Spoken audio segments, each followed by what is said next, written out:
बच्चों, आज हम क्लास 10th का मैथमेटिक्स का चैप्टर नंबर 5 करने जा रहे हैं, समांतर श्रेणी, जो कि काफ़ी रोचक है। आप इसे ध्यानपूर्वक देखेंगे और समझने का प्रयास करेंगे।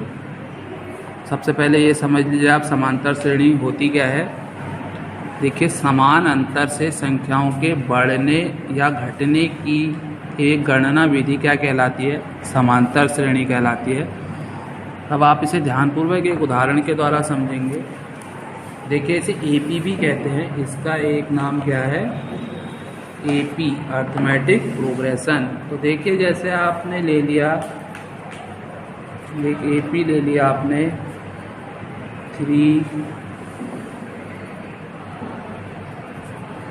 तो देखिए, जो इसका ये होता है 3 जो है वो क्या है? प्रथम पद, फर्स्ट टर्म क्या है? प्रथम पद। ये ए है, ये A1 है, ये A2 है। इसी प्रकार ये आगे बढ़ते रहेंगे। इसके बाद आप सार्वंतर याद कर लीजिए। सार्वंतर को D से दर्शाते हैं, कॉमन डिफरेंस। सार्वंतर निकलता कैसे है? पीछे वाले पद से पहले वाले पद को आप माइनस कर दीजिए, तो कितना हो जाएगा? 8 - 3 = 5। और सार्वंतर हमेशा जो है समान आएगा। इसी प्रकार अगर आप A2 - A1 भी निकालेंगे तो 13 - 8 = 5। तो बच्चों, ये क्या कहलाती है? समांतर श्रेणी। देखिए, प्रत्येक पद में कितने का अंतर है? 2 क्रमागत पदों के बीच में 5 का। तो इसमें जो है श्रेणी में अगला पद जो है वो सार्वंतर जोड़ने से प्राप्त हो जाएगा आपको। अब देखिए, समांतर श्रेणी का व्यापक पद क्या होता है? समांतर श्रेणी का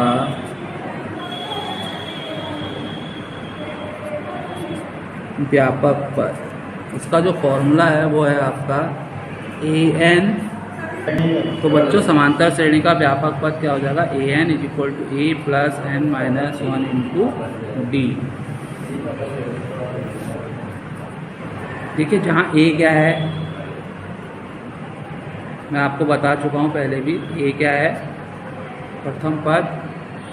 d क्या है? सार्वंतर। और n क्या है? पदों की संख्या। तो बच्चों देखिए, इसी से संबंधित एक प्रश्न मैं आपको करा रहा हूँ। समांतर श्रेणी 5, 9, 13 का 13वां पद ज्ञात। 13वां पद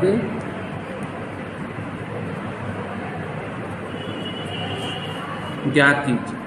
तो देखो बच्चों, प्रथम पद क्या हो जाएगा? a = क्या हो जाएगा आपका? 5। और सार्वंतर d = क्या हो जाएगा? A1 - A 9 - 5 = 4। क्या हो जाएगा?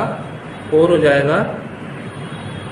और n बराबर क्या हो जाएगा? 13, क्योंकि आपको 13वां पद याद करना है। तो देखिए, an = हमारा जो फॉर्मूला है वो क्या है? a + n - 1 × d। तो आप 13, a क्या है आपका? 5 + 13 - 1 × d कितना है? 4। तो देखिए, अब आप इसमें वैल्यू रख लें। a 13, 5 + 13 में से 1 गया 12 × 4, 5 + 48। तो जो 13th टर्म है वो कितना आ जाएगा? 53। तो बच्चों, ये आपका आंसर हो गया। ध्यानपूर्वक आप सीखें इसे। अब मैं आपको दूसरा फॉर्मूला बता रहा हूँ। बच्चों देखिए, जो हमारा दूसरा फॉर्मूला है वो है समांतर श्रेणी के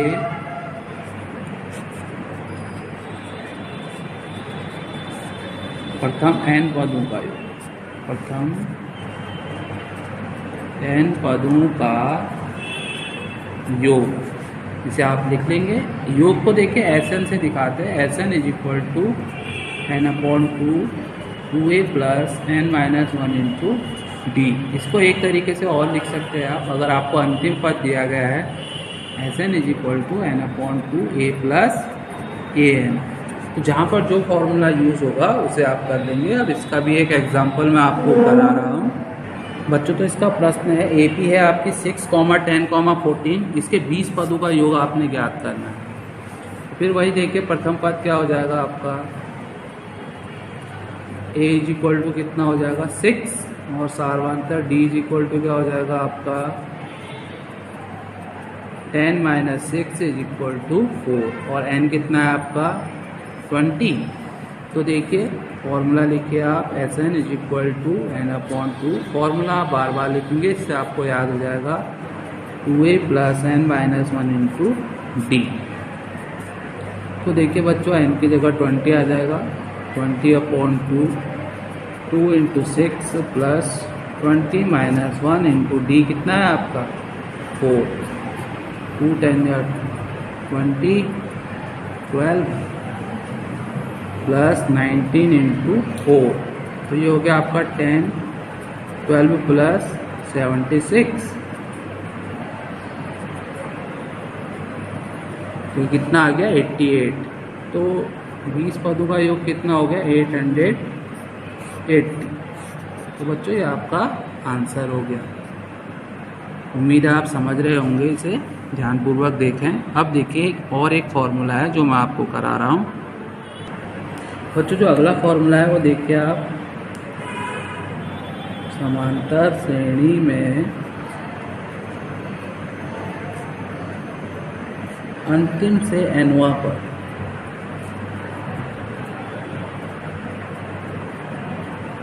अंतिम से nवां पद। तो इसका जो फॉर्मूला होता है वो होता है l minus n minus 1 into D, या इसे आप an भी लिख सकते हैं, an minus n minus 1 into D. तो देखिए इसका भी एक हम क्वेश्चन करेंगे।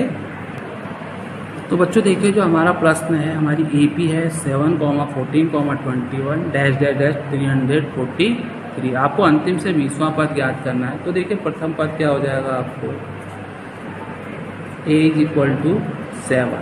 अब आप सार्वंतर निकाल लीजिए, d is equal to 14 minus 7 is equal to 7। अब आपको देखिए an या l आप जो भी लेना चाहें, कितना दिया गया 343। तो देखिए बच्चों समांतर श्रेणी का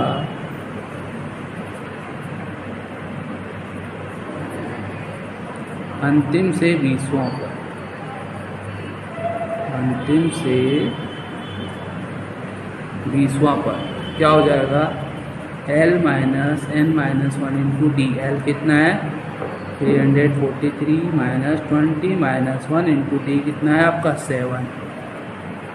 343 माइनस 19 इंटू 7, 343 माइनस